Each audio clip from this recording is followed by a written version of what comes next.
It's now time to reflect on this week's Sunday Gospel. Good morning and welcome to the Gospel Reflections. On the second Sunday of Lent, we hear the story of Jesus' Transfiguration.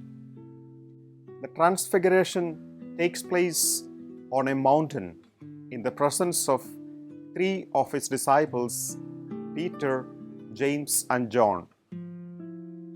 These are among the first disciples that Jesus called for the mission. After the hectic schedule of service to the people during the whole day, Jesus made time at night for his daily communion with the God, the Father. Going alone to a lonely place to pray was his daily routine.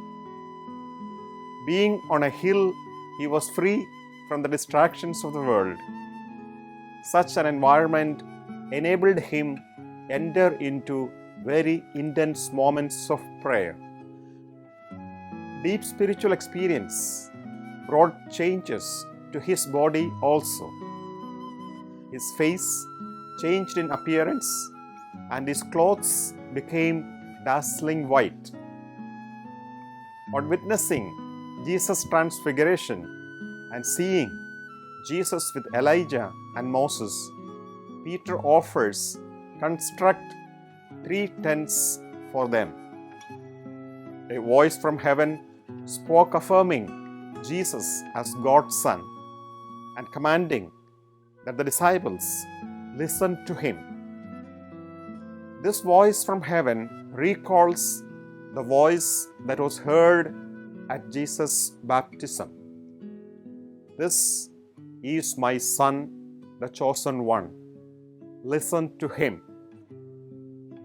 Transformation is also our experience when we stand up for the gospel values and refuse to succumb to temptations of sin.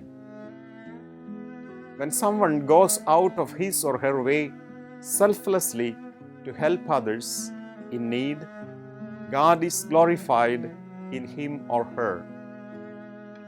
The mission of the disciples of Christ today is to listen to him and carry out the mission entrusted to them. Transfiguration of Jesus took place in moments of solitude and prayer. Jesus had taken the chosen apostles up the mountain to pray.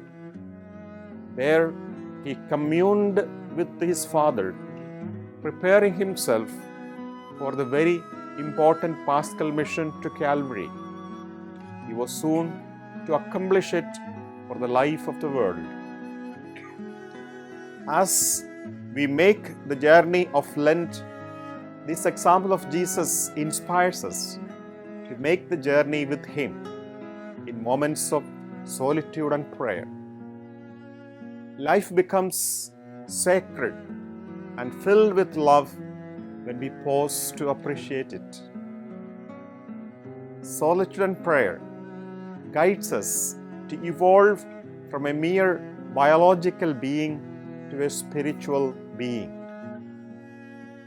May our journey with the Lord help us to accomplish gracefully the mission the Lord has entrusted with us in our families, in our parish communities, and in the larger world. It is not just the apostles, prophets, and mystics who meet God. I believe that all of us can also meet God in moments of prayer. These prayer experiences give us strength to face difficulties, sicknesses, and personal setbacks. Many times, we are also like Peter, wanting to stay with the moments of glory rather than to face the difficulties involved in our fidelity to the mission that may elicit pain and even hostility from others. We are called to listen to Jesus and to follow him in the way of discipleship, establishing justice, mercy, and compassion in our world. Thank you for listening to God's Word. May our days of this Lent be enriched with God's mercy and peace. This is Father Jimmy Matthew from the FRC Studio, Philippines. Remember, the family that prays together stays together. See you again next week. Till then, bye and God bless.